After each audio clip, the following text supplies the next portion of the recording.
আইপিএলকে নিয়ে একটি বড় খবর বেরিয়ে আসলো। দিল্লি ক্যাপিটালস টিমকে নিয়ে একটি খবর বেরিয়ে আসলো। এই ভিডিওর মাধ্যমে আপনাদেরকে খবরটা বলবো। চলুন ভিডিওটি শুরু করা যাক। শুরু করার আগে একটি অনুরোধ, আপনারা যদি আমার চ্যানেলে নতুন হয়ে থাকেন তাহলে অবশ্যই চ্যানেলকে সাবস্ক্রাইব করবেন এবং ভিডিওটি ভালো লাগলে লাইক কমেন্ট শেয়ার করবেন। দিল্লি ক্যাপিটালস তাদের ক্যাপ্টেন্সি চেঞ্জ করতে চাইছে। মানে আমরা দেখেছি 2025 আইপিএলের দিল্লি ক্যাপিটালসের ক্যাপ্টেন ছিল অক্ষর প্যাটেল এবং তানাকে চেঞ্জ করতে চাইছে দিল্লির টিম ম্যানেজমেন্ট। তানাকে চেঞ্জ করে কাকে ক্যাপ্টেন করবে?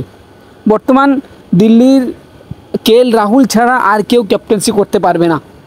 এছাড়া আর অন্য কাউকে ক্যাপ্টেন্সি দেওয়ার মতো প্লেয়ার নেই। তবে প্রশ্ন এখানে অক্ষর প্যাটেল কী ভুল করেছে তাকে ক্যাপ্টেন চেঞ্জ করা হচ্ছে? দিল্লি ক্যাপিটালস তো আইপিএলের প্রথম দিকে অসাধারণ দুর্দান্ত পারফরমেন্স করছিল, 5টি ম্যাচ পর জিতেছিল। হয়তো এতে যেতে পারেনি, প্লে অফে যেতে পারেনি। তাহলে অক্ষর প্যাটেলের ভুলটা কী ছিল? তাকে চেঞ্জ করা হচ্ছে, সে কি ভুল ক্যাপ্টেন্সি করেছে? এটা টিম ম্যানেজমেন্ট ভালো বলতে পারবে।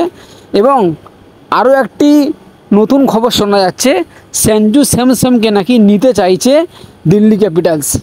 সঞ্জু স্যামসনের সাথে নাকি কথা হয়েছে দিল্লি ক্যাপিটালস এবং সঞ্জু স্যামসনের সাথে, যে তুমি অকশানে এসো, মিনি নিলামে 2026 আইপিএলের আগে একটি মিনি নিলাম হবে।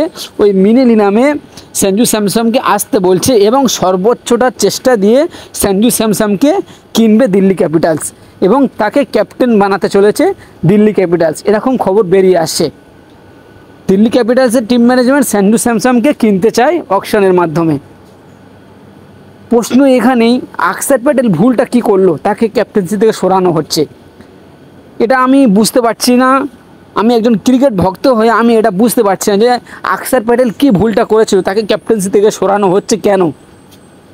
এবং সঞ্জু স্যামসনকে নিতে চাইছে দিল্লি ক্যাপিটালস। যদি সঞ্জু স্যামসন দিল্লি ক্যাপিটালসে যায় তাহলে কিন্তু ক্যাপ্টেন্সির দায়িত্ব পাবে, এরকম খবর বেরিয়ে আসছে। অক্ষর প্যাটেলকে ক্যাপ্টেন্সি থেকে সরিয়ে দিলে আপনার মতে কি বলে? অক্ষর প্যাটেলকে যদি ক্যাপ্টেন্সি থেকে সরিয়ে দেয় তাহলে কি ভালো হবে? আপনার কি মনে হয়? অবশ্যই কমেন্ট বক্সে জানিয়ে যাবেন।